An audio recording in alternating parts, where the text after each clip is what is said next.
According to Zig Ziglar, lack of direction, not lack of time, is the problem. We all have 24 hours in the day. And that's so true. Rich or poor, young or old, time is the great equalizer. No one has been given any more time than another person, and certainly no one has less time.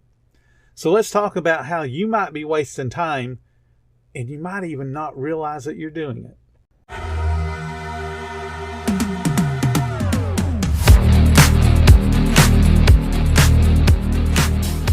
Welcome to the 10-Minute Food Truck Training Podcast. My name is Bill Moore. I am a food truck business coach, author of 5 food truck vending books, including Food Truck 101 and Food Truck 201. This podcast is all about helping you start and grow your food truck business. This episode is brought to you by State Farm. From your morning podcast to your afternoon playlist, State Farm knows you personalize your entire day, and that's why State Farm helps you personalize your insurance with the State Farm Personal Price Plan. It offers coverage options that help protect what you care about most at an affordable price just for you. Like a good neighbor, State Farm is there. Prices vary by state. Options selected by customer. Availability and eligibility may vary. Time is the most limited resource you have. You might think money is the most limited resource, but honestly, it's time, because you can't manufacture more time. Money, on the other hand, you can make more money. You can have a zero bank account today and create more money tomorrow. So let's look at how you're probably wasting time right now and don't even know it. Number 1, we're in the food service business and we plan our own meal service. But you know what we don't do? We don't plan our personal meals, and we don't do it in advance, especially those meals that we're going to consume outside of our service hours. Because we know when we're in service, we're going to eat whenever we can. But before we open the business and when we close the business, we don't plan our own personal meals. So you want to get into the habit of planning your personal and your family meals, including snacks. And you want to try to do that a week ahead. So that way, when your tummy rumbles just a little bit, instead of wondering, what am I going to eat? Or you look at your significant other and you go, what do you want to eat? You already know, and you can jump into the preparation and get that job done. Without meal planning, you're going to spend way too much time deciding what you want to eat, and then maybe even having to go out and shop for it because what you want on that particular day you don't even have in your pantry or refrigerator. The second time waster, watching TV. Now, we in my age group are called boomers. Lots of young people like to call us that, and that's okay. I don't mind it a bit. One of the things I grew up with about TV was a saying that my parents used to say, and they would not have been boomers. They talked about the TV, and they had a particular name for it, and that was the boob tube, which meant that you were the boob sitting in front of it, mindlessly wasting time. Watching your favorite half-hour comedy show soon morphs into 3 hours of time wasted before you get up off the couch, stagger to bed, and then wonder why you're more tired than when you sat down to watch TV in the first place. I recommend disconnecting from your business, and I've talked about this on other podcasts, and that's so you can recharge your mind and your body. And certainly, watching TV for a half hour or an hour helps you to disconnect, but you can't allow it to go beyond that favorite TV show. You want to limit that mindless boob tube time, because once that time's gone, it's unrecoverable. You want to spend it wisely, and you want to spend it with purpose. The third way that people waste time is scrolling through social media. Now, I recommend as a business you check your social media 3 times a day. Once when you get up, before you really start your day so you can catch up on anything that happened overnight. Then you want to check it again when you close for business that particular day so you can check on things that happened in real time and hopefully catch reviews and comments before they get too far out of hand if you had an issue. And then you're going to check right before you go to sleep just to catch up on that little gap that you had after you closed, but before you go to sleep. All the other social media, everything else should be pre-planned and scheduled and post automatically. Social media is a time suck, and that's all that you can describe it as. And it easily goes from, hey, I think I'll just look at social media to, oh my God, where did the time go? Just like your meals, schedule it. Set a timer if you need to. And only be on that personal social media a short amount of time, and only do it a couple of times a day. Social media will gobble up your day and you will accomplish nothing. Number 4, not having a written to-do list. Unless you put something on paper, you will forget it. Write it down and then check it off when you do it. And this is going to remind you throughout the day of what's important because you took time to write it down. And then you need to think about how to prioritize the urgent and important things. Because if it's not urgent, it's not important, You don't need to be doing it. Someone else needs to be doing it. Now, every restaurant that I've ever ran, I always had a to-do list. Even though I have been doing this so long, I know what I need to do. But when you start to depend upon your memory, you will forget things. So write it down, tape it down, laminate it down, whatever you need to do, and then use that to make sure you're staying on track throughout the day.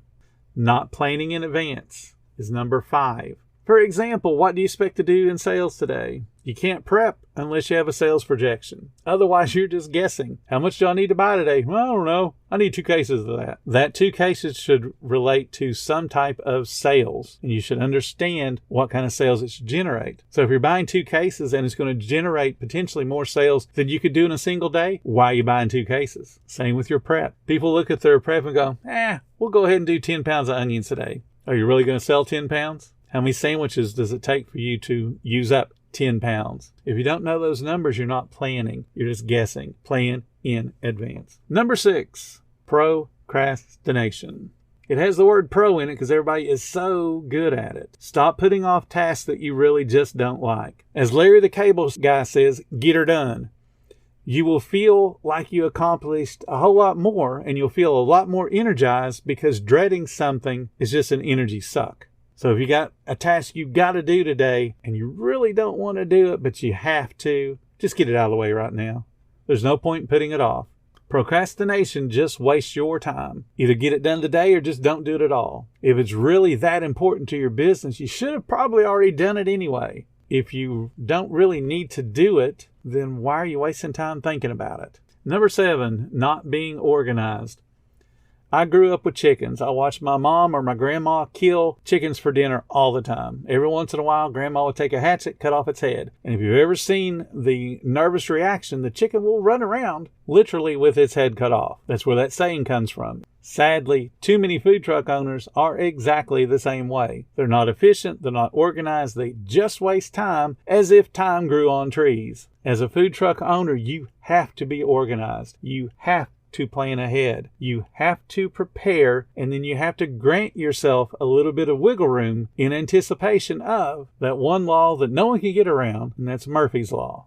Number 8, overloading your calendar or your to-do list. It's real easy to write things down. It's a whole nother story to accomplish what you wrote down. Overloading leads to feeling like a failure. You look at the list of things you said that you're going to accomplish, and then some of them weren't accomplished, and now you feel like you've messed things up. Your business isn't running the way you thought it should. Or you look at your calendar and realize that, I have too many bookings on this day. They're just too close together. What am I going to do? Or worse, you realize that you're double booked. Can't be in 2 places at once. An overloaded calendar or an overloaded to-do list, while it starts out being helpful, ends up being hurtful. Because now you're discouraged. Oh crap, what am I going to do? So you need to think about every task, every booking requires time. Write down what you expect as far as the time goes for each item or each booking, and then add 50% more time. Give yourself a cushion before and a cushion after that particular item you have that's time bound. That breathing space will allow you the opportunity to either impress yourself or to impress those clients. But you gotta write it down and then schedule the time. Number 9, handle email once. So let's imagine you have a lull in service and you're thinking, hey, I need to check my email. And that's going to be a great time saver. So you open up your email and then you see, there's a couple of important ones I need to act on. And at the same time you realize that somebody steps up to your window. So now you got to put the email away and go deal with a guest or cook the food or wait on them, whatever your job is on your food truck. And then you realize that you just have to come back to it later. All you've done is waste time.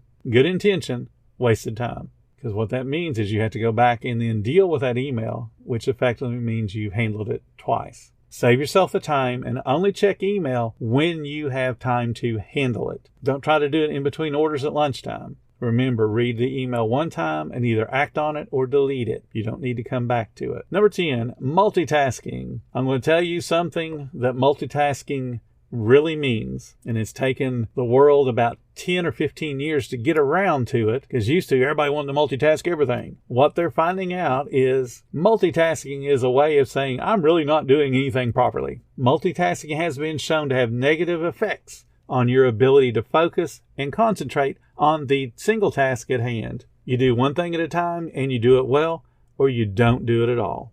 Multitasking is not an effective way to run your business. Do one thing at a time and do it well. Number 11, not batching work or errands together. As a business owner, allow yourself the time to batch personal or business tasks together so that way you can save overall time. Because if you're skipping from one task or one type of work to another, just like multitasking, it forces your brain to adjust to the different requirements of that new task or that new errand or that new work. For example, if you have business and personal emails go to a common email box, you can set up rules for sorting. That way you can read and reply to all the emails, both business and personal, all at the same time. And you're done with email for the day. You can do all of your business and personal errands in town, like shopping. You can buy your personal groceries and your business stuff all together, one trip. Or you can go around paying the bills, both personal and business, in one trip. Do your banking in one trip. Make all the phone calls you need to make in one sitting. Just go through the list. Because when you flit between different tasks, you just forget where you were, and then your brain's got to catch back up, and all you do is waste more time.